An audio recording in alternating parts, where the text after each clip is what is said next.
Bonjour tout le monde, bon vendredi. Alors bien sûr, on suit encore aujourd'hui cette 6e journée de campagne électorale, mais d'abord, il faut s'attarder à cette poursuite majeure concernant l'écrasement d'hélicoptère de l'ex-PDG de Savoura. Tout le monde se rappelle de cette tragédie, c'était en juillet 2019. Stéphane Roy et son fils revenaient d'une excursion de pêche avant d'être reportés disparus pendant 2 semaines. Leur corps avait été finalement retrouvé au nord du parc de Mont-Tremblant. Eh bien aujourd'hui, on apprend que la famille de M. Roy poursuit le fabricant d'hélicoptères pour 50 millions de dollars. Pour comprendre tout ça ce midi, Maxime Landry en direct de l'École nationale d'aérotechnique. Mais d'abord, Daniel Roy, frère de Stéphane Roy, qui est avec nous en studio. Merci d'être là ce midi. Qu'est-ce que vous reprochez précisément à la compagnie Robinson? Suite aux expertises qu'il y a eu, que ce soit du rapport du BST, que ce soit d'experts indépendants, ils sont les responsables de la tragédie du crash. En quoi ils sont responsables? Ils sont responsables en négligence au niveau dans la fabrication des pales. Il y a eu un gros manque dans la fabrication et il y a des composantes, des adhésifs qui n'étaient pas là en place, qui a créé une fragilité dans les pales puis qui a, dans le fond, fait ce qu'on appelle d'élimination. Donc, cette problématique-là a été notée par le BST et des experts qui ont analysé l'appareil aux États-Unis. Peut-être que, Maxime, tu peux nous expliquer plus concrètement, c'est quoi ce phénomène qui s'appelle le délaminage?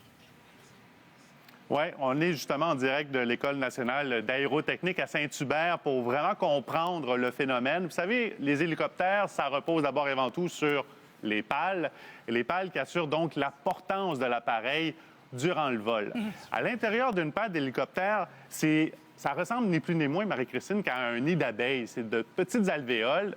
Et parfois, dans certains cas, et c'est ce qui est allégué dans la poursuite, il se produit un phénomène de délamination.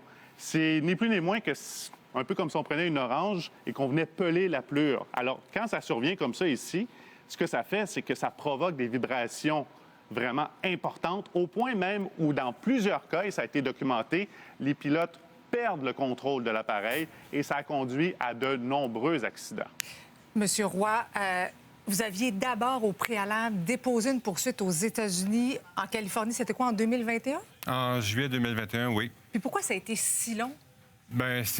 Au début, c'est des procédures normales judiciaires. Par contre, Robinson, la compagnie, dont le siège social est en Californie, à Torrance, s'est opposé à ce que la poursuite soit devant la juridiction californienne à 10 minutes de chez eux, disant que c'était pas le bon... Ils appellent ça un forum, là. C'était pas convenient pour eux. OK, donc la compagnie Robinson préférait que la cause soit entendue ici même au Québec? Oui, 5000 km plus loin, loin de bureaux, loin de ingénieurs. Mais pourquoi? On s'entend. Pour plusieurs raisons. Pour gagner du temps, pour mettre des bâtons dans les roues, pour décourager les poursuites, espérer qu'on abandonne, et puis surtout pour possiblement essayer que ça lui coûte le moins cher possible. Il faut dire, Maxime, que cette compagnie-là, c'est pas la première fois qu'elle était impliquée dans ce type d'accident-là.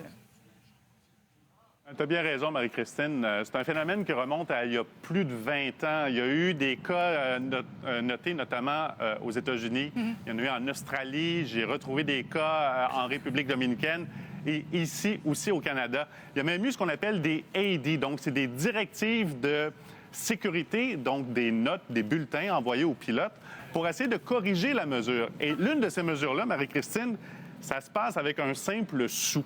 C'est une mesure qui dit aux pilotes, prenez un sou et juste avant votre vol, venez cogner sur les pales d'hélico. Si vous entendez un son plutôt creux, c'est peut-être un signe que la pale pourrait connaître une défaillance catastrophique. C'est un truc qui peut paraître simple, anodin, mais qui a certainement contribué à sauver plusieurs vies.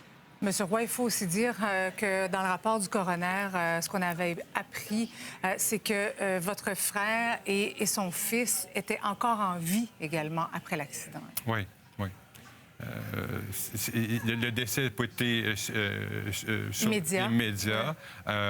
on ne connaît pas les délais que chacun, même son garçon a été retrouvé un peu plus loin. Un peu plus loin de l'hélicoptère. Oui. Mais il y a eu des problèmes avec la radiobalise, également la triangulation du cellulaire. Ça a été complexe quand même concernant l'enquête et les recherches policières, mais la poursuite concerne vraiment la problématique de la pale sur l'hélicoptère.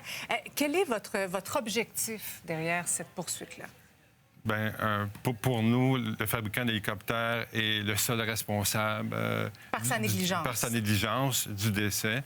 Il faut savoir aussi que les directives au niveau des pannes et les problèmes de d'élimination des pannes étaient connus de Robinson avant la conception de cet hélicoptère, mais ils sont quand même, possiblement pour des raisons de coût, aller de l'avant avec la même technologie en limitant la durée de vie de la pale et en nombre d'heures de vol et aussi en années. Mais ni un ni l'autre, on était loin du nombre d'heures de vol. On n'était pas encore arrivé à l'expiration de cette durée de vie qu'eux autres avaient estimée. Maxime, il faut dire aussi que cette cause judiciaire va être suivie là, de très, très près dans l'industrie aéronautique. Là.